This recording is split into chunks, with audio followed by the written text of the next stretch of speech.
Nos vamos a RT, Russia Today, porque la noticia hoy está relacionada con ese y otros medios estatales rusos que terminan siendo bloqueados o prohibidos por Meta. Es decir, las aplicaciones Facebook, Instagram, WhatsApp, Threads no podrán tener contenido de RT y de otros medios rusos. El argumento es que se ha comprobado una cierta interferencia política desde estos medios en sus contenidos hacia los Estados Unidos. Estarían participando en operaciones de injerencia en otros países, y de ahí la prohibición. Elena Villar es periodista, corresponsal de RT en español en los Estados Unidos, y muy gentilmente se conecta con nosotros en la W para darnos su perspectiva sobre esta noticia. Elena, buenos días, gracias por estar con nosotros. Hola, buenos días, ¿qué tal? ¿Le toma usted por sorpresa el anuncio de Meta? No, no es una sorpresa, es simplemente el último anuncio, la última medida implementada por el gobierno de Estados Unidos para intentar acosar, censurar y silenciar los medios de comunicación rusos y sobre todo la cadena para el trabajo, RT. Llevamos ya demasiados años siendo objeto de medidas punitivas en contra de la cadena y de quienes trabajamos para ella, y esta es simplemente otra medida más. Sí es cierto que es ciertamente sorprendente por el hecho de que es una medida que es global, es decir, afecta a todas las cuentas de la cadena y de los medios rusos a nivel global. Por lo tanto, es una medida implementada por una red social estadounidense, pero que afecta a todos los seguidores y toda la audiencia global, con lo que eso supone, pero ni siquiera es la primera en ese sentido. YouTube ya lo hizo hace 2 años y medio. ¿Qué es lo que diferencia los contenidos de RT de los que hacen otros medios de comunicación estatales en el mundo que pueda resultar incómodo para los Estados Unidos? Y cuando hablo de medios estatales del mundo, podemos pensar en Deutsche Welle, podemos pensar en France 24, en la BBC. ¿Qué es lo que hace diferente a RT frente a estos medios? Bueno, Europa básicamente es un satélite político de Estados Unidos, pertenece a la OTAN, y al final los medios de comunicación públicos de los países europeos jamás van a publicar nada políticamente que pueda ser contrario a la OTAN y a los intereses de Washington. En cierta manera, Washington puede controlar el discurso político de esos medios de comunicación que jamás, como digo, van a criticar temas tan importantes como la OTAN o la pertenencia a la Organización Atlántica. RT es un medio público ruso y, por lo tanto, tiene la libertad de contar la otra parte, es decir, de poder criticar o ser crítico con ciertos aspectos de la política estadounidense o de los países que pertenecen a la Alianza Atlántica. Básicamente el tema es que Estados Unidos es capaz de controlar el discurso de los países, de sus países aliados, que él llama aliados. Hay que diferenciar entre aliados o serviles y los que no lo son. De hecho, está intentando también controlar el discurso de otros países que no son directamente pertenecientes a la OTAN. Por ejemplo, hace poco, creo que fue ayer, se publicó que Estados Unidos pidió a la India también que bloquease a RT y la India dijo que no. Por lo tanto, lo que estamos aquí viendo de trasfondo es una lucha geopolítica entre la hegemonía estadounidense y de la OTAN y el ascenso de un mundo multipolar, es decir, de los BRICS. Y esa hegemonía se está perdiendo y Elena, uno de los principales medios de comunicación que está narrando esta realidad geopolítica es RT. Elena, en RT se puede publicar una nota crítica hacia el gobierno de Vladimir Putin. Yo creo que cualquiera puede meterse en la página web de RT y ver cuál es la línea editorial y qué se publica o no se publica de Rusia. A mí la pregunta me hace bastante gracia porque dudo... Usted es periodista, sí. Usted nos puede contar, ¿se puede o no se puede? Claro que se puede. Yo soy periodista y soy corresponsal en Estados Unidos. Difícilmente yo publicaré algo sobre Rusia porque si me preguntas a mí sobre mi profesión y mi persona, difícilmente yo publicaré algo sobre Rusia porque yo soy corresponsal en Estados Unidos. Es decir, yo ni informo ni vivo ni vivo en Rusia, con lo cual mi objetivo y mi profesión es informar sobre Estados Unidos y RT me brinda la oportunidad de hacerlo libremente. No sé si es una pregunta que usted le haría a algún periodista de Voice of America, si es libre de criticar al gobierno de Estados Unidos. Por supuesto que la haría, si fuera el caso. Pero es que yo estoy hablando con usted y por eso le hago la pregunta, más aún cuando la noticia de hoy es el medio para el que usted trabaja. Por eso le hago la pregunta. Bueno, pues yo creo que ya le he contestado, ¿no? Pues en realidad no me ha dicho si se puede publicar contenido crítico a Vladimir Putin. Yo le he dicho que usted puede entrar en la web de RT y mirarlo por usted mismo. Si se publica o no se publica contenido crítico con Vladimir Putin, RT o Rusia. Elena, le hago la pregunta desde Moscú.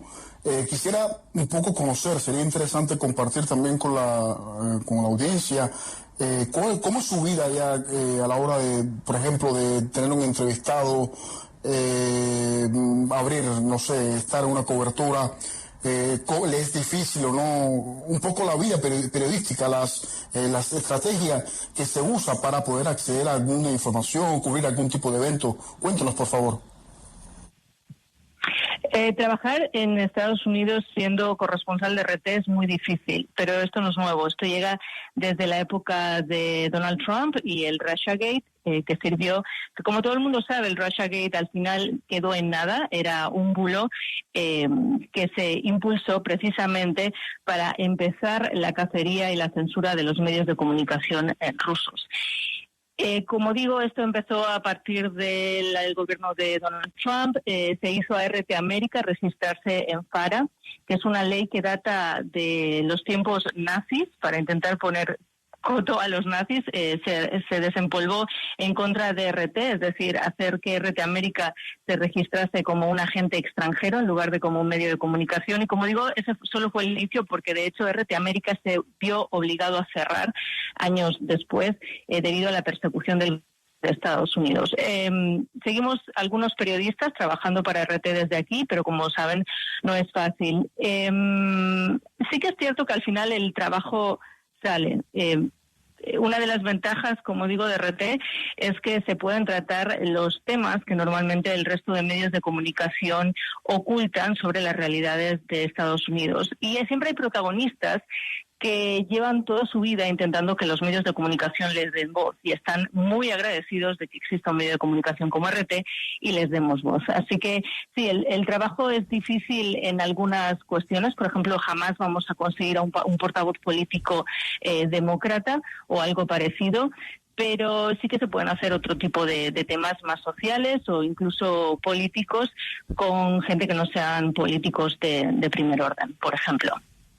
Y a partir de estas decisiones de Meta, ¿cómo va a ser la labor de ustedes? ¿Qué piensan que van a hacer? Va a ser igual. Como digo, esto simplemente es la última decisión, una de los últimos de los últimos intentos o intentonas por censurar la voz de RT, en este caso a nivel mundial. Ya hace 2 años y medio, YouTube hizo lo mismo por orden del gobierno estadounidense.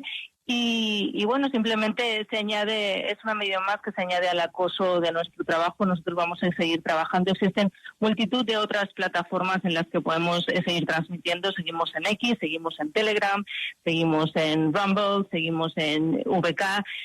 Se puede ver en abierto, RT en español está en la televisión en abierto en numerosos países de Latinoamérica y de hecho estamos creciendo en cuanto a personal. Cada vez tenemos más corresponsales en Latinoamérica y cada vez tenemos más seguidores.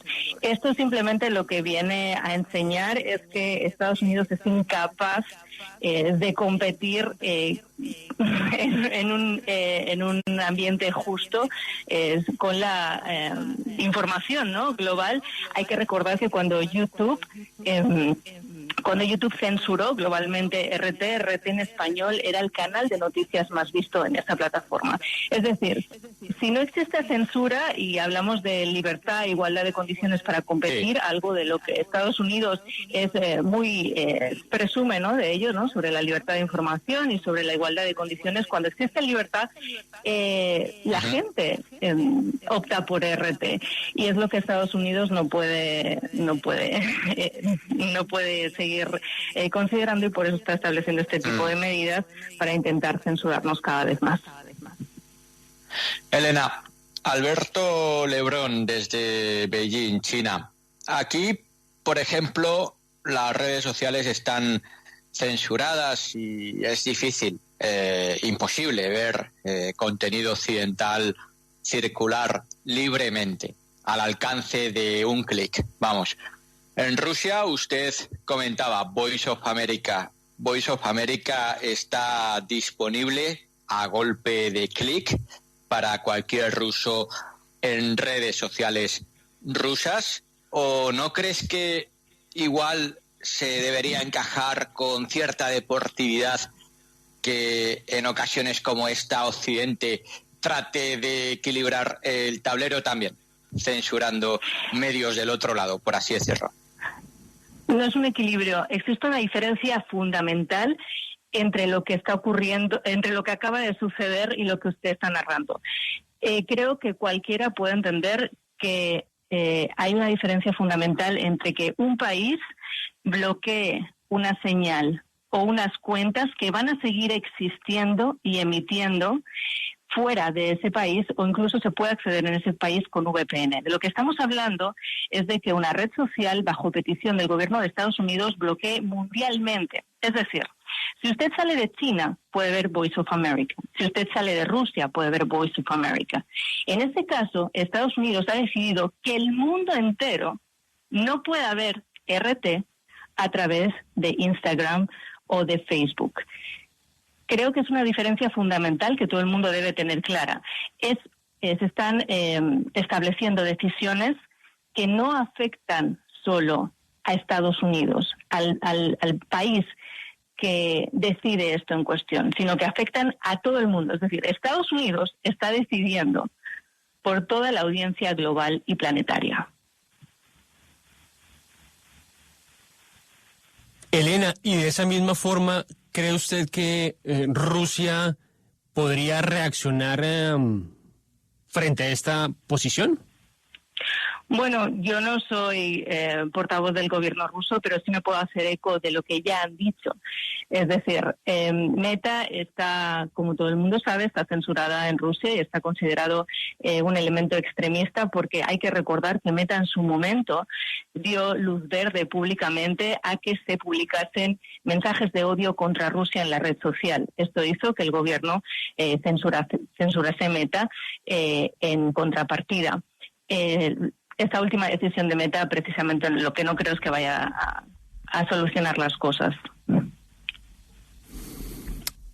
¿Cree usted que los contenidos que hace RT pueden de alguna forma moldear o generar alguna dinámica particular sobre la elección que está a punto de darse a la presidencia en los Estados Unidos? No mucho más que cualquier otro contenido periodístico. Todos los contenidos periodísticos sobre una elección son intrínsecamente políticos. El decir que un medio de comunicación puede influir de alguna manera en el devenir de unas elecciones, sobre todo como las estadounidenses, es quijotesco. De hecho, a mí me gustaría incluso recordar que todo esto ya se intentó hacer y se acusó a RT de lo mismo en las pasadas elecciones. No exactamente en las pasadas elecciones, cuando ganó Donald Trump, y esto llevó a que se resucitase ese Russiagate, que como todo el mundo sabe fue un gran bulo. Se hicieron análisis a posteriori sobre los medios de comunicación rusos sus mensajes y las elecciones, y esos análisis públicamente dijeron que no habían influido en el voto de nadie. Creo que es, no sé, entre cómico y sorprendente que alguien pueda creer que el contenido que publica un medio de comunicación al informar sobre unas elecciones puedan establecer algún tipo de diferencia en el voto final. Más sobre todo cuando tenemos en cuenta que RT, antes de esta última censura en Meta y en Facebook, ya está censurado. Es decir, en Telegram no se puede ver RT aquí en Estados Unidos, es muy difícil acceder por la web, no se puede ver en abierto, no se puede ver en YouTube. Entonces, en realidad es bastante, a mí ya me resulta hasta cómico que se puedan llegar a hacer afirmaciones de este tipo. Elena, quiero preguntarle desde Washington, los periodistas extranjeros tenemos la oportunidad normalmente de cubrir la Casa Blanca, pero también el Departamento de Estado. ¿Cómo le va a usted con el acceso a la información bajo la administración actual, la de Biden, con el acceso a la información en la Casa Blanca, en los briefings y en el Departamento de Estado con los portavoces? Bueno, yo recibo las comunicaciones oficiales de la Casa Blanca y del Departamento de Estado, pero no puedo cubrir ni el Departamento de Estado ni la Casa Blanca, y de hecho nunca me van a dar ningún tipo de respuesta o de comunicación. Yo, de hecho, en algún momento, antes de que se endurecieran estas medidas, estoy hablando ya de hace como 3 años, iba a los briefings del Departamento de Estado y simplemente por ser RT jamás se me daba la palabra. Entonces, existe una directriz no dicha abiertamente de que no se nos da acceso ni se nos da voz. Y de hecho quiero recordar que cuando en RT América se desempolvó el tema de FARA para hacer que RT América se registrase como agente extranjero, se les expulsó, y por lo tanto a mí también del acceso a cubrir la Cámara de Representantes y el Senado de Estados Unidos. Pero como digo, esto ya viene de lejos, viene de los tiempos de Trump. Ni siquiera es una cosa solo de la administración Biden, es una cuestión del gobierno de Estados Unidos, y como digo, que debe circunscribirse en esta lucha geopolítica mundial y en esta lucha de Estados Unidos por querer mantenerse como el hegemón global y estar en contra de ese multilateralismo. Elena, quería preguntarle algo que usted ya mencionaba. Se trataba de que esto no es la primera vez, sucedió precisamente con estas elecciones en 2016, la 2016. Yo precisamente estoy en Rusia desde 2017 y he llevado todo este proceso en contra de los medios rusos en el extranjero. Ahora la pregunta es, ¿usted cree que es coincidencia, al menos, que no solamente hagan esto antes de las elecciones estadounidenses, sino también antes de la cumbre de países BRICS, que va a suceder ahora en octubre, una organización que ha ganado muchísimo en popularidad, en energía, en aunar aún más miembros dentro de esa organización? Puede ser, pero eso ya sería no sé, dar un poco alas a la especulación.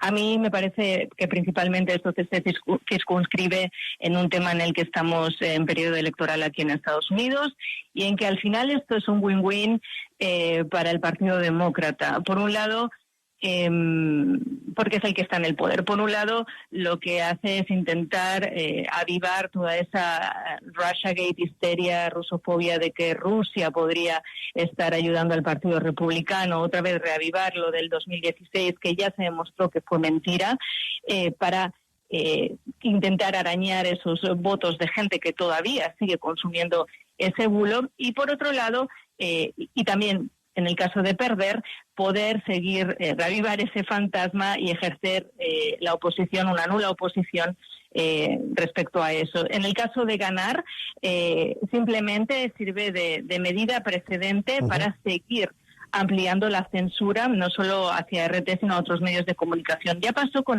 FARA, cuando desempolvaron FARA contra RT, sí. Posteriormente lo utilizaron en contra de Al Jazeera, por ser una de las cadenas que enseña la otra parte, por ejemplo, en lo que está pasando en Gaza, y también lo utilizaron contra CGTN, contra los medios públicos chinos. Es decir, RT siempre es como el conejillo de Indias a la hora de saber hasta cuándo y hasta qué punto pueden implementar la censura contra cadenas informativas, sobre todo públicas, sí, del otro lado, ¿no?, del mundo, de países, como digo, no alineados con la hegemonía estadounidense. Esto tiene un antecedente cercano a lo que acaba de pasar. Es el caso en el Distrito Sur de Nueva York, donde Konstantin Kalashnikov y Elena Afasnava, dos empleados, dice la acusación de RT, están acusados de conspirar para cometer lavado de dinero y violar la ley de registro de agentes extranjeros. Y se los acusa de haber montado una empresa fantasma en la que se hacía un conglomerado de influencers de derecha de los Estados Unidos que difundían información y que al final recibían esos pagos, según la acusación, desde Rusia. ¿Qué nos puede decir de este caso? Bueno, yo no me puedo pronunciar sobre investigaciones que están abiertas del Departamento de Justicia de Estados Unidos, principalmente por prudencia, segundo porque soy una persona, una ciudadana que vive en Estados Unidos y no me corresponde a mí, y tercero porque, como digo, está todavía en investigación y no ha sido ni siquiera juzgado. Deben ser los tribunales los que juzguen en este sentido.